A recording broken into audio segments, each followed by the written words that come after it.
Hein.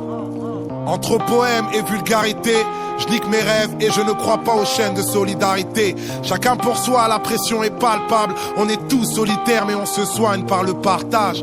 Envoie ce son à 3 personnes de ton entourage. Grande est notre joie de vous retrouver en direct de Ouezo FM dans cette nouvelle production de Parole à l'auteur.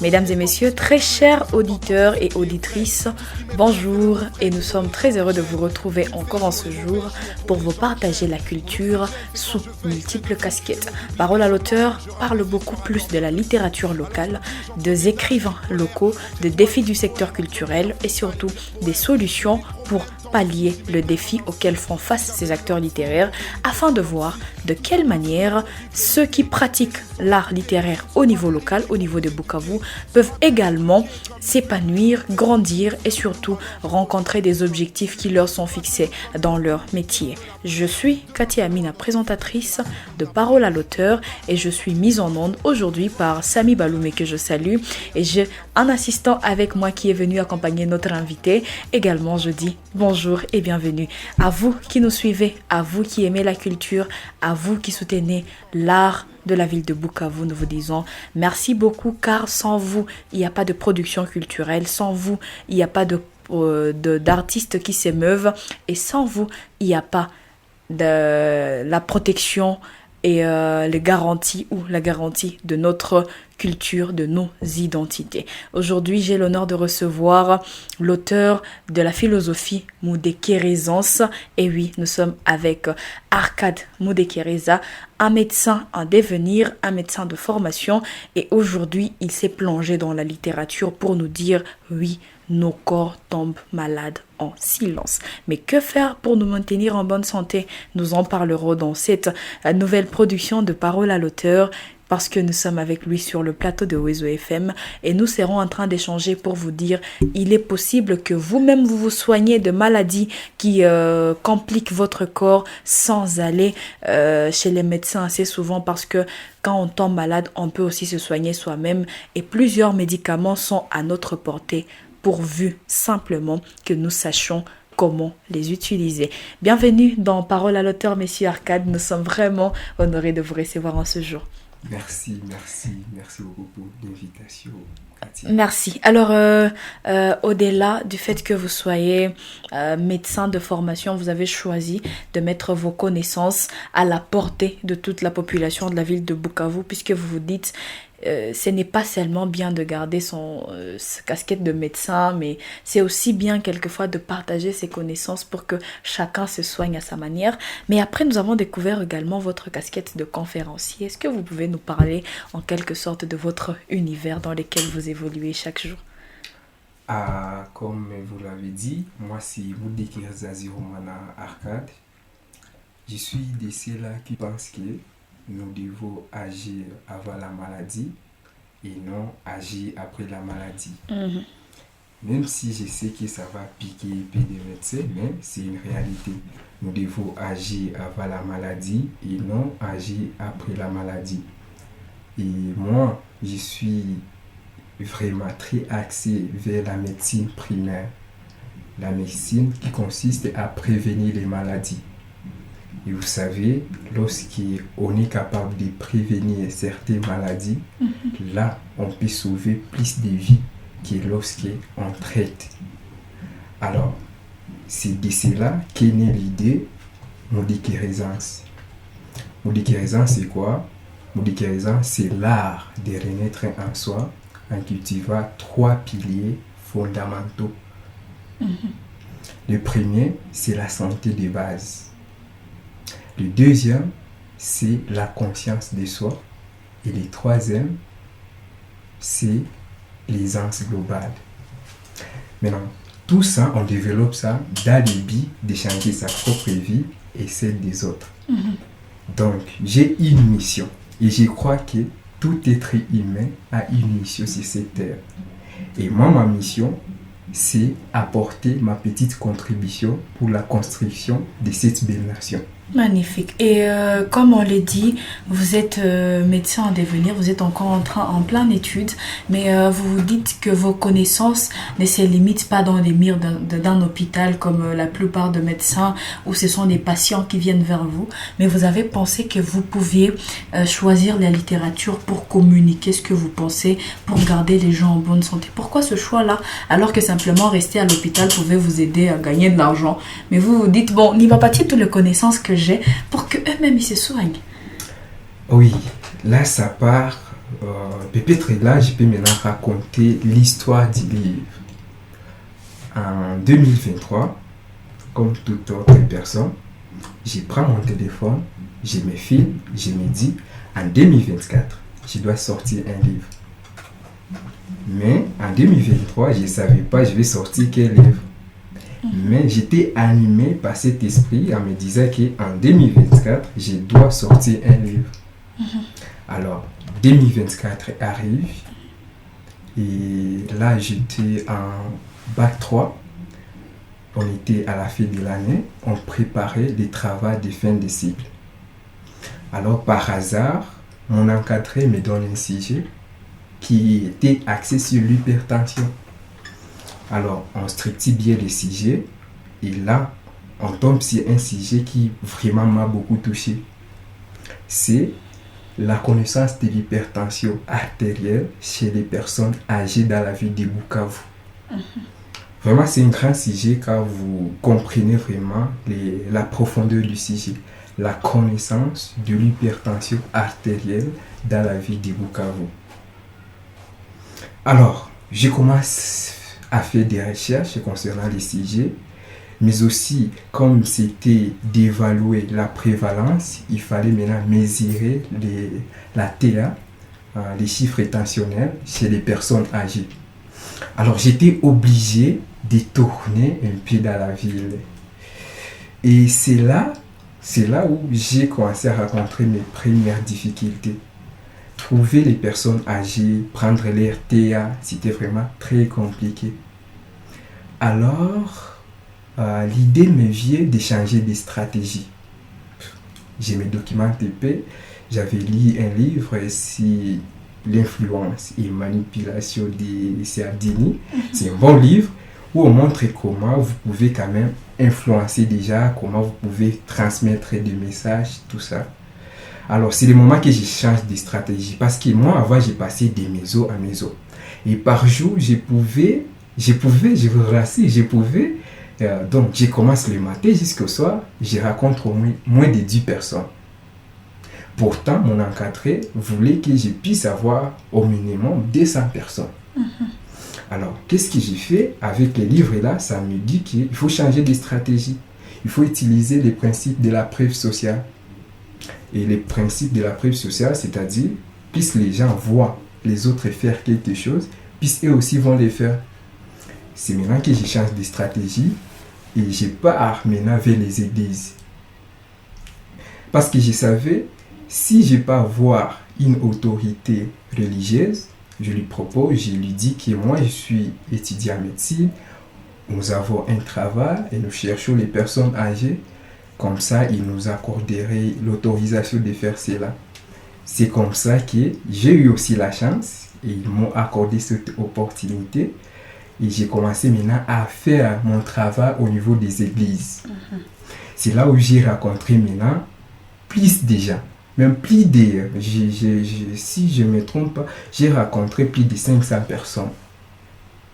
Alors, chaque fois que j'arrivais, il fallait maintenant que je sensibilise d'abord sur l'hypertension artérielle.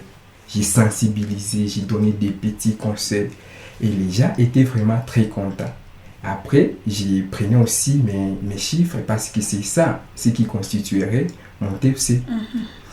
Maintenant, les jours où j'ai eu l'idée d'écrire maintenant ce guide, c'était un certain mardi comme ça. J'ai pas rencontré un groupe de personnes âgées appelé Huawei. C'était une église comme ça. Je ne vais pas citer les noms, mais j'ai rencontré les personnes âgées là-bas. Quand je les rencontre, Je commence comme d'habitude, la sensibilisation, tout ça, je donne des petits conseils. Et puis, à la fin, je prends la terre. Ce qui m'a surpris, ce qui m'a vraiment beaucoup étonné, c'est après avoir fait tout cela, vous savez ce qui se passe? C'était vraiment les personnes âgées, uniquement des personnes âgées, je dirais plus de 60 ans. Uniquement ces gens-là. Alors, qu'est-ce qu'il faut? À la fin, ils me disent, vraiment, mon toto et tout, merci, merci, merci sana. Kumashauri litupatia, atukuwa kana jua ibi. Et vraiment, ce qui m'a touché, ils disent, on ne peut pas laisser notre médecin partir comme ça. Tout cotiser kidogo, on va acheter quand même les unités pour notre médecin. Il faut leurs petites cotisations comme ça. Les personnes âgées, je vous rassure, elles me font plutôt 2000 francs. Ah. Je rentre, je les remercie et puis je rentre à la maison. Les jours-là, je devrais rentrer à la faculté pour étudier, mais je décide de ne plus partir à la faculté. Comme ça, je remonte parce que moi, il y a quelque chose qu'ils avaient vraiment débloqué à moi. Et c'est là où je me dis, des simples conseils comme ça, les gens sont vraiment très contents, très reconnaissants. Et puis, ils sont capables de te payer pour des simples connaissances. Et puis, moi, ce que je leur avais partagé, ce n'était pas quelque chose de vraiment d'extraordinaire. C'était juste 3 conseils. Le premier, il faut réduire la consommation du sel. 2, il faut boire suffisamment d'eau parce que les personnes âgées, ils ont du mal à boire de l'eau. Et puis, le troisième conseil, c'était il faut faire du sport. Et c'est là où je me dis, donc des petits conseils comme ça, les gens sont vraiment très reconnaissants, ils sont vraiment prêts à payer. Je rentre à la maison, comme par hasard, j'étais sur mon téléphone, je vois la vidéo où j'avais dit, en 2024, je dois sortir un livre. C'est là où l'idée est née.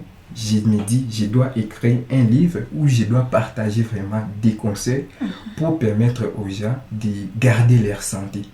Très intéressant. Et c'est là que naît le livre Ton corps tombe malade en silence. Et c'est là qu'on devrait d'ailleurs commencer. Comment définir un corps malade?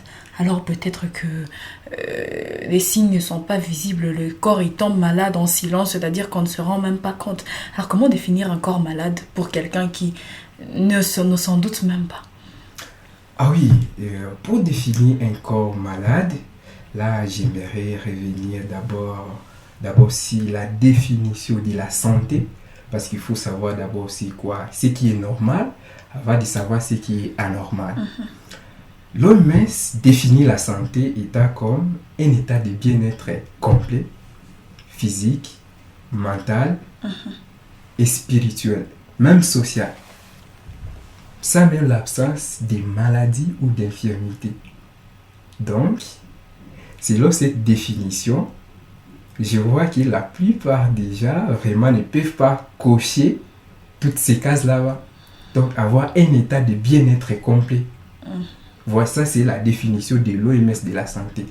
Maintenant, pour revenir à la question, comment reconnaître un corps malade ou qu'est-ce qu'un corps malade?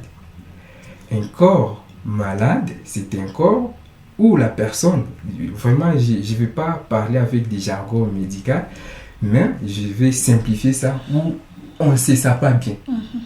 Ça, c'est d'une manière générale. Si tu y as quelque chose qui ne va pas, ça peut être soit physique ou même moral, alors tu dois te dire que je suis malade. Parce que si tu recours bien à la définition de l'OMS, tu peux avoir un problème avec même ton ami. Et là, tu es malade, tu es obligé d'aller te soigner.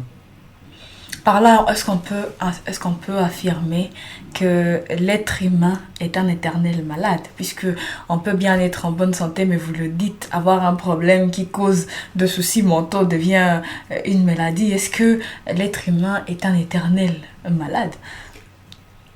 On ne peut pas dire comme ça, oui, mais si on se référait vraiment à la définition de l'OMS, bon, comme je l'ai dit, c'est quasi impossible de trouver une personne qui coche toutes les cases là pour dire qu'on est en état de bien-être complet. Mais quand même, si physiquement on se sent bien, on est à l'aise, il n'y a pas un endroit où ça nous fait mal, on dirait que donc il n'y a pas de symptômes, il n'y a pas de signes, on dirait qu'on est en état de bien-être. Alors, parlons un peu de la philosophie Modékérisance. Vous avez déjà commencé avec des explications de 3 piliers qui constituent cette philosophie-là. Mais revenons-en, comment cette philosophie vous sert en tant que futur médecin dans la prévention de maladies, dans le conseil que vous donnez chaque jour à vos patients également? Ah oui, la philosophie qui est là de renaître en soi. Comme je l'ai dit, la philosophie est axée sur 3 piliers. Le premier, c'est la santé de base.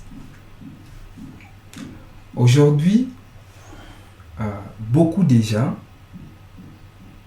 tombent même malades par ignorance, par manque de connaissances.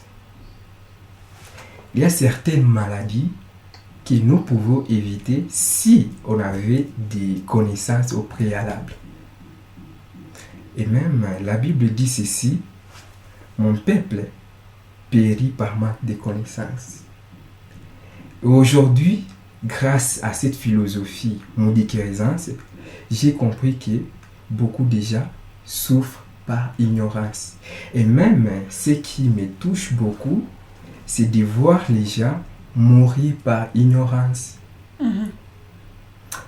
Et je me rappelle, même la fois passée, j'ai vu quelqu'un se fait tromper par un charlatan juste par ignorance.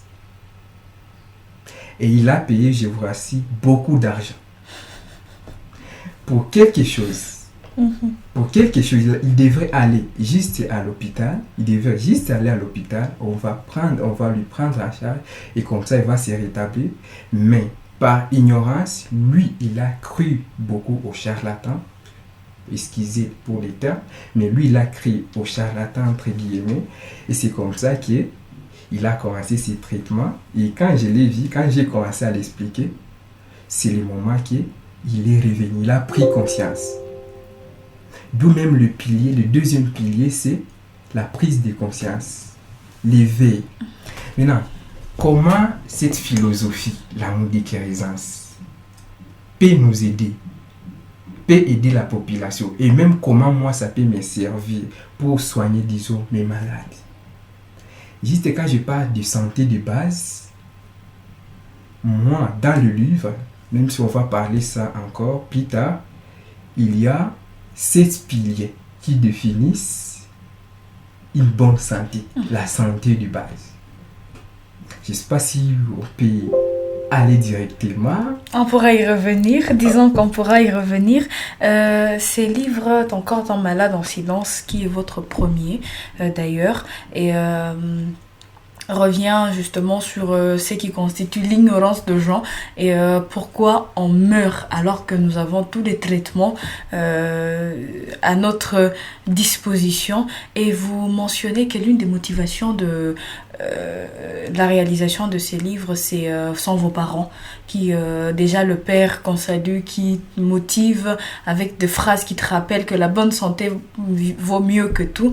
Et il y a la daronne également, paix à son âme, qui vous a également challengé. Alors on veut savoir, est-ce qu'il y a un état de maladie qui a surpris votre entourage et c'est là que vous vous êtes dit, à partir de dorénavant, moi je choisis la médecine pour sauver d'autres personnes et éviter que la maladie ne les emporte?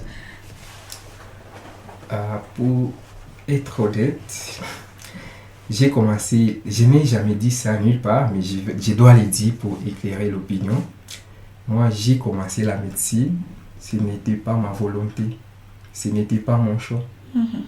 Et je sais que la plupart des gens qui font l'université, soit ils ont été influencés par d'autres personnes. Pour mon cas, je voulais faire autre chose que la médecine. c'est avant que j'avais l'ambition, je me disais, je dois faire la médecine, je dois faire la médecine. Mais après mon diplôme, je n'avais pas de choix. C'est là où j'ai commencé à rechercher qu'est-ce qui est compatible à moi. Et l'état avancé. Et puis j'ai proposé aux parents ce que moi j'allais faire. Alors, et aussi, ils voulaient que je fasse la médecine. Alors, comme tout enfant, alors j'étais obligé de faire la médecine. C'est comme ça que j'ai commencé à faire la médecine. Et comme on le dit, l'appétit vient en mangeant. Moi aussi, vraiment, l'appétit de faire la médecine est venu en moi. Donc là, j'ai compris que c'est pas moi qui avais besoin de la médecine, mais c'est la médecine qui avait besoin de moi. Parce que la médecine savait que si on donne à ces garçons du savoir, de la connaissance, il va aider plusieurs personnes. Intéressant. Mais, comme je vous ai dit, la plupart des gens aujourd'hui meurent, décèdent par ignorance. C'est ça ce qui me motive aujourd'hui à faire la médecine. Parce que quand je vois autour de moi des gens souffrir, des gens qu'on trompe comme ça facilement, juste par ignorance, je me dis que je dois me battre vraiment très fort pour que je puisse vraiment, comme je l'ai dit, apporter ma petite contribution pour la construction de cette belle nation. Magnifique. Pour garder, vous le dites dans votre livre, pour garder le corps en bonne santé, il faut respecter un certain système alimentaire. Alors rentrons un peu dans le quotidien de Bukavien, puisque oui, il faut aussi voir le contexte où le gain d'abord il est très faible, pour même pas moyen, et on peine à se nourrir, avoir un repas complet comme vous le recommandez, puisque selon vos écritures, pour être en bonne santé il faut avoir un repas complet, c'est-à-dire constitué de fruits, de légumes et toutes les protéines. Alors comment faire en fait pour que quelqu'un de Bukavu qui vit en dessous de ce moyen ait un repas complet chaque jour, alors que les moyens peinent, alors que les travaux ne donnent pas, alors que voilà, la vie n'est pas telle qu'on pourrait le souhaiter, puisque après on peut se dire, ce livre il est limité aux gens qui vivent dans l'aisance, et pourtant la santé concerne beaucoup de gens, tout le monde, en tout cas qu'on soit très riche ou avec des moyens très modestes, on doit vivre en bonne santé. Que faire alors? Quelles sont les recommandations selon votre regard en tant qu'écrivain, en tant que médecin, pour garder son corps en bonne santé, avoir un repas très complet, même si on n'a pas le moyen qu'il faut? Vraiment, c'est une question vraiment qui est très intéressante. Et ça touche la plupart des gens, ici précisément à Bukavu. Oui, ce qui est sûr, c'est que la plupart des gens vivent dans des situations vraiment très précaires, où il y a des soucis financiers. Alors, quand on n'a pas d'argent, pour dire vrai, quand on n'a pas d'argent, c'est difficile d'être en bonne santé. C'est vraiment très difficile. Mais, avec peu d'argent, on peut quand même s'organiser. Le problème, c'est quoi? C'est que les gens ne savent pas c'est quoi bien se nourrir. C'est ça le problème.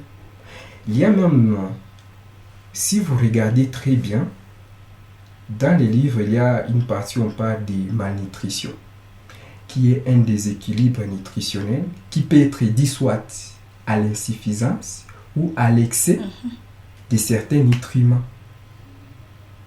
Alors, même il y a ces gens-là qu'on dirait qui ont une vie vraiment, disons, qui ont beaucoup d'argent, mais qui sont malnutris. C'est ça le problème, c'est ça le danger. Nous, quand on voit seulement les personnes malnutries, on passe aux gens qui ont un déficit. Ouais. Pourtant, il y a d'autres qui ont un excès. On ne pense pas à eux. Mais eux aussi, quand tu vois ces gens-là, si vous les amenez à l'hôpital, on va les classer parmi les malnutris. Mais concernant notre question, où ici nous avons du mal, souvent nous avons des gens qui ont des déficits. Parlons pour les gens qui ont des déficits, mais qui ont quand même peu d'argent, mais ne savent pas comment, non pas juste des connaissances pour savoir comment équilibrer son repas. Vraiment, dans les livres, je me dis pour un omnivore, c'est-à-dire pour quelqu'un qui est végétarien et qui prend aussi des animaux, la viande, tout ça, il y a un repas vraiment qui est simple. Juste, il faut que dans ton assiette, il y ait vraiment, je dirais, 3 types d'aliments. On doit y avoir là, premièrement, les glucides. Et précisément en parlant de glucides, on voit quoi? Puisque voilà, c'est pour les médecins, c'est facile à comprendre, mais pour nos auditeurs qui ne sont pas très calés en médecine, en disant glucides, vous faites directement allusion à quel type de nourriture, à quel exemple ici à Bukavu? Oui, ici à Bukavu, je sais que la plupart déjà consomment les riz, haricots, et quand vous consommez les riz, c'est les céréales. Et les céréales contiennent du glucide. Mais là aussi, ça c'est une notion vraiment très complexe. Il faut bien détailler pour que les gens comprennent. Parce que dans les glucides, il y a aussi des bons glucides et des mauvais glucides. Malheureusement, faute de temps, on ne pourra pas se permettre tout cela. Mais disons par exemple je dis les riz. Et pour les gens qui sont, disons, au village, ils peuvent prendre des patates douces. Là, il y a vraiment du sucre. Et le deuxième aliment, c'est le lipide. Les lipides, c'est les graisses, d'une manière générale. Ce sont des graisses, l'huile. Ça, d'une manière qui n'est pas vraiment médicale. C'est comme ça qu'on peut définir cela. Ce sont des graisses. Maintenant, il y a aussi des bons glucides et des mauvais glucides. Et dans notre environnement, l'aliment qu'on trouve beaucoup et qui a un bon lipide, c'est l'avocat. Les fruits, avocat. Donc, je conseille aux gens de consommer vraiment de l'avocat. C'est très bien pour la santé. Mais aussi, le troisième aliment, ce sont les protéines. Donc, quand vous mangez, vous devez faire en sorte que dans votre assiette, il y ait au moins les glucides, les lipides et les protéines. Et les protéines, on peut voir la viande, on peut avoir les œufs, et même certains poissons contiennent des protéines. Mais cette notion-là, elle est vraiment très complexe, qu'on ferait même une émission pour éclaircir. Parce qu'il y a aussi des bonnes protéines, des mauvaises protéines, tout ça. Donc il faut que les gens vraiment comprennent. Mais d'une manière générale, c'est que moi je conseillerais aux gens, c'est quand vous voulez manger, ne mangez pas surtout ce que vous avez besoin, mais mangez ce dont votre corps a besoin. Donc, vous devez nourrir votre corps et non parce que vous voulez quelque chose.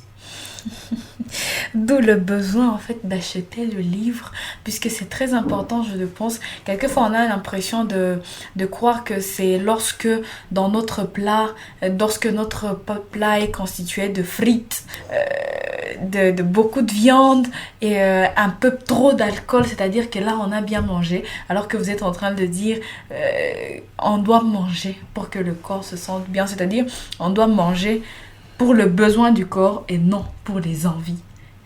Exactement, c'est là. Pour les envies du corps. Très intéressant. Moi, je suis en train d'apprendre. Je comprends qu'à partir de dorénavant, l'avocat sera mon fruit préféré pour toujours aller en bonne santé. Alors, vous aviez le 7 piliers, on y revient, puisque le livre, il aborde le 7 piliers, parmi lesquels le sommeil. Très important, on a déjà parlé de la malnutrition, on a parlé de repas, nous sommes revenus sur les glucides, les lipides et les protéines et nous parlons maintenant du sommeil. Ça, je voudrais vraiment qu'on y insiste, surtout chez les jeunes. Tu vois, lorsqu'on devient mature, quand on a des objectifs à atteindre dans la vie, on est censé faire de sacrifices. Et parmi ces sacrifices-là, le temps de repos. Puisqu'on se dit, je dois créer pendant que les autres dorment, je dois me permettre de réfléchir, je dois avoir un pas d'avance. Et quelquefois, on oublie qu'on a besoin de se reposer. Et vous mentionnez que ne pas bien dormir risque également d'engouffrer le corps ou de le tuer à petit feu. De manière très brève, est-ce que vous pouvez un peu nous parler du manque du sommeil? Comment cela, je ne vais pas dire le manque de sommeil, je vais dire la privation de temps de repos, comment cela peut impacter ou tuer notre corps progressivement? Oui, les sommeils, ça arrivait parmi les 7 piliers dont on parle dans les livres. Et quand vous regardez très bien, les sommets, c'est le pilier le plus important. Si j'allais lister tous les piliers et les classer par ordre de plus important, les sommets, c'est le pilier de la santé le plus important. Regardez par vous-même. Les études montrent que si notre vie, nous passons 3/4 à dormir. C'est-à-dire, pour quelqu'un qui a une espérance de vie de 75 ans, carrément, il passera 25 ans au lit. Parce qu'il est recommandé pour un adulte de dormir 8 heures de temps. Alors, les grands problèmes aujourd'hui, comme vous l'avez dit, c'est que beaucoup de gens préfèrent sacrifier leur sommeil pour, disons, leurs objectifs, pour accomplir certaines choses, ou d'autres dans des distractions, suivre et se trouver sur TikTok en train de scroller, suivre des séries, tout ça. Donc, tu sacrifies ces bons moments, ces privilèges pour toi. Tu te prives de ces sommets. Pourtant, les sommets, c'est vraiment pour notre corps. C'est pendant les sommets que notre corps récupère. C'est pendant les sommets que notre corps se régénère. Parce que chaque jour, notre corps subit une dégradation. Il y a des cellules qui meurent chaque jour. Ça, la nécrose cellulaire. Et puis, maintenant, c'est pendant le sommeil qui est la phase de récupération, de renouvellement, ça se passe. Alors, si tu sacrifies ton sommeil, tu te prives de ces renouvellements. Il y a même d'autres hormones qui sont produites pendant les sommeils, qui sont vraiment très importantes pour notre vie. Alors, une personne qui se prive du sommeil pour, disons, des distractions, pour accomplir ses objectifs, il aura beaucoup de difficultés. Parce qu'on dit que si tu as un mauvais sommeil, cela va impacter toute ta vie. Imaginons, tu prends des jours comme ça, tu ne dors pas. Des jours, tu ne dors pas. Alors, qu'est-ce qui va se passer? Même si tu es ambitieux, tu as des objectifs à atteindre, tu te dis que tu vas faire quelque chose de plus grand, qu'est-ce qui va se passer, vous savez? Vous allez perdre de la concentration. Votre corps sera tellement épuisé parce que tu ne donnes pas à ton corps le temps de récupérer. Et quand ton corps est épuisé, tu ne peux rien faire. Moi, j'aime bien, en tout cas, ce que je suis en train d'apprendre aujourd'hui. Dans les 7 piliers revient également de sport, qui est très important. Je recommande, en tout cas, aux auditeurs et aux auditrices, aux lecteurs également, aux lecteurs de bien prendre soin de lire et de comprendre cela. Vous faites mention du lien social. Et je voudrais qu'on finisse cette émission sur ce point-là, le lien social. Aujourd'hui, à l'ère des réseaux sociaux, tout le monde préfère être en son coin. C'est-à-dire, je suis connectée à des gens, mais très isolée. C'est-à-dire que je suis en train d'échanger avec des gens derrière l'écran, on partage de nouvelles, mais je n'ai pas ce contact direct avec ces gens-là, puisque je peux m'enfermer toute une journée sans voir quelqu'un. Ben voilà, je suis en train d'échanger sur téléphone, ça va, mais l'impact, le lien social a un grand impact sur la santé humaine. Je voudrais également, de manière brève, que vous passiez de recommandations ou de conseils aux jeunes, à la nouvelle génération, très focalisée sur les réseaux sociaux, sur les numériques. On se dit, je préfère éviter des problèmes avec les gens pour rester dans mon coin, pourtant très important pour la santé du corps. Oui, les liens sociaux, c'est vraiment très très important pour notre bien-être. Il y a même dans les livres où je parle des hormones du bonheur, parce que le bonheur, on peut sécréter ça. Mais les gens ne savent pas comment on sécrète les bonheurs. le bonheur c'est à nous. Il y a une manière de sécréter, de sécréter ces hormones qui nous permettent de nous sentir mieux. Et l'une de ces hormones, c'est l'ocytocine. L'ocytocine qui est considérée comme l'hormone de l'attachement. C'est pourquoi, lors de l'allaitement, la maman est obligée d'attacher son bébé pour que le bébé puisse sécréter cette hormone-là. Et cette hormone-là, c'est cette hormone-là qui va faire un lien entre les deux personnes. C'est pourquoi on voit que les mamans sont plus attachées à leurs enfants. Alors, une maman qui n'a pas pris le temps, vraiment, qui a délégué ses travaux, elle aura du mal à développer un bon lien avec son enfant. Alors, les lieux sociaux nous permettent de nous sentir mieux. Mais aujourd'hui, comme vous l'avez dit, nous avons un grand problème à ce niveau-là avec l'avènement des réseaux sociaux. Les gens ne sont plus connectés aux autres.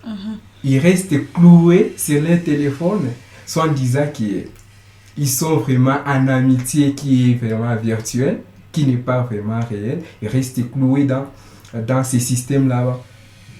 Pourtant, c'est très différent. Quand on échange avec une personne sur téléphone, disons, et quand on échange avec une personne physiquement, bien qu'on va sécréter d'abord cette hormone du bonheur là-bas, qui est l'ocytocine, mais quand on échange directement avec la personne, vraiment, il y a énormément de choses qui peuvent se passer. Et même aujourd'hui, parce que quand je vois la santé, je me dis, pour des personnes qui sont vraiment ambitieuses, l'élément le plus important sur lequel tu dois prioriser, c'est ta santé d'abord. Parce que si tu as mauvaise santé, tu ne peux rien accomplir. Alors, en priorisant sur ta santé, tu ne dois pas oublier aussi les liens sociaux.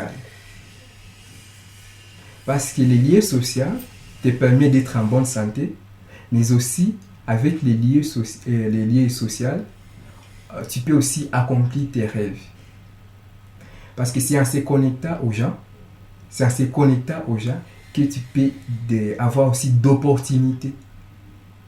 Alors, si on passe beaucoup de temps sur les réseaux sociaux, même si on peut aussi se connecter aux gens, moi, je ne vois pas vraiment un impact positif à cela, vu que d'abord, nous avons un problème avec les réseaux sociaux, c'est hyper consommé. Et quand on consomme ça très mal, on bousille même notre dopamine. On allait parler aussi de ça, qui est l'hormone aussi des récompenses, des motivations. Alors, quand on est beaucoup sur les réseaux sociaux, on est en train même de détruire cette hormone qui nous permet de nous motiver, qui nous permet vraiment de nous concentrer et de réaliser des choses très importantes dans notre vie. Pourtant, si on privilégie vraiment les liens sociaux, là, on peut accomplir des grandes choses dans sa vie parce qu'on va se tisser des relations et ce sont ces relations qui vont nous permettre vraiment d'aller plus loin. Et comme on dit, j'allais dire ça, mais je ne sais pas, un contact, un bon lien social, vraiment, c'est aujourd'hui un bon lien social, c'est parmi les piliers pour réussir dans sa vie. Très important, Arcade, il a beaucoup de choses à nous raconter. Faute de temps, on doit s'arrêter là, mais le livre, il est disponible et à la portée de tous pour continuer à bénéficier, s'instruire. Paul, tu disais, vaut mieux prévenir que guérir, puisque quand on doit guérir, c'est beaucoup de force, c'est beaucoup de moyens, c'est beaucoup de temps également qu'on aurait épargné pour des grandes réalisations. Alors, quel est le message central pour la personne qui nous capte, qu'il devrait retenir du livre globalement parlant? S'il y a une phrase, s'il y a une pensée, un paragraphe que nos auditeurs doivent retenir aujourd'hui de ce livre « Ton corps tombe malade en silence », quel serait-il? Je vais donner deux. Le premier, ça vient de mon père qui me disait « Nous sommes ce que nous mangeons. Si tu manges du n'importe quoi, tu vas aussi devenir du n'importe quoi. » Je répète, nous sommes ce que nous mangeons. Si tu manges du n'importe quoi, tu vas aussi devenir du n'importe quoi. D'où il faut très bien faire attention à votre assiette. Ça, c'est le message que je partagerai à tout le monde. Ça, c'est le premier. Maintenant, le deuxième, c'est la connaissance. Il faut savoir que la connaissance, c'est le premier pas vers la guérison. La connaissance, c'est le premier pas vers la guérison. Vraiment, si tu as... Je ne dis pas d'avoir beaucoup de connaissances, maîtriser vraiment toutes les théories de la médecine ou de la nutrition, non. Juste, il faut avoir une connaissance générale et c'est à partir de ces connaissances générales qui vont te permettre vraiment de protéger ton corps. Et quand tu protèges ton corps, je t'assure que tu vas t'éviter beaucoup de maladies. Et quand tu t'évites beaucoup de maladies, tu vas aussi éviter d'aller à l'hôpital. Et quand tu évites d'aller à l'hôpital, tu t'évites aussi de dépenser beaucoup d'argent pour te faire soigner. Et même, tu épargnes ton argent pour ton avenir. Merci beaucoup Arcade pour ces mots. Où retrouver le livre Ton corps tombe malade en silence pour ceux qui voudraient le lire? Pour les personnes qui voudraient lire les livres, ils peuvent me contacter personnellement via mon numéro qui est le 09 79 54 91 62. Je répète, le 09 79 54 91 62. Et pour d'autres personnes, ils peuvent aller directement sur Google, ils vont taper Moudeke Renaissance et le premier site qui va s'afficher, ils vont cliquer là et ils trouveront les livres. Merci beaucoup pour ce moment, pour ce temps d'échange. Merci d'avoir mis encore une fois en lumière tes connaissances qui normalement devaient être payées pour un accès, mais tu te livres à nous ouvertement. Merci pour ces nombreux auditeurs et ces nombreuses auditrices auxquels tu partages ce soin très gratuitement, et merci pour cette belle expérience qui nous recommande qu'il est nécessaire de prendre soin de notre corps. C'est à moi de vous remercier pour l'invitation et pour l'opportunité que Oizo Media nous a accordé. Vraiment, merci beaucoup. Je suis très reconnaissant pour cette opportunité. Merci beaucoup. Merci à vous de nous avoir suivis. Prendre soin de son corps ne vous évite pas de la mort, puisque c'est une question qu'on peut se poser souvent. Est-ce que quand je prends soin de mon corps, c'est-à-dire que je ne vais pas mourir? Ce n'est pas ce qu'on est en train de dire ici. Ça veut dire parce que tu t'évites des maladies qui seraient en train de te tuer progressivement. Donc, prenez bien soin de vos corps et surtout, vis bien, évite de trop dépenser, gagne sur ton temps, puisque les temps qu'on passe à l'hôpital en train de se faire soigner, ces temps-là, si on l'investit dans le commerce ou dans autre chose, on se rendra compte qu'il est possible de devenir riche parce qu'on a commencé par prendre soin de notre corps. Ici, prend fin Parole à l'auteur. En ce jour, nous avons présenté des livres Ton corps tombe malade en silence, un appel aux prises de soins d'abord personnel ou individuel avant de penser à un médecin. Il s'est ouvert à nous, il nous a partagé des clés pour une bonne santé. Dans ces clés là-bas, nous avons survolé certains points, mais dans le livre, vous découvrirez également l'importance de l'eau, du sport, du lien social, d'une bonne alimentation, et vous serez en train de vous équiper comme il se doit. Que vous dire? Merci encore d'avoir suivi la culture sous ses multiples facettes. Aujourd'hui, nous avons mêlé culture et médecine, littérature et médecine, et vous avez découvert beaucoup de choses qui sûrement vous feront du bien, vous feront gagner en temps et en vie. Merci de nous avoir suivis. Merci à Sami Baloumé qui a rendu cette émission possible en version audio et en version vidéo. Elle sera disponible sur YouTube en écrivant Oizo Media. Katia Amina, c'est moi qui ai présenté Parole à l'auteur. Je vous remercie pour votre attention. Je vous prie de bien prendre soin de vous, de bien prendre soin de vos santé, et on se retrouve très prochainement. Entre poème et vulgarité, je nique mes rêves et je ne crois pas aux chaînes de solidarité. Chacun pour soi, la pression est palpable. On est tous solitaires mais on se soigne par le partage. Envoie ce son à 3 personnes de ton entourage.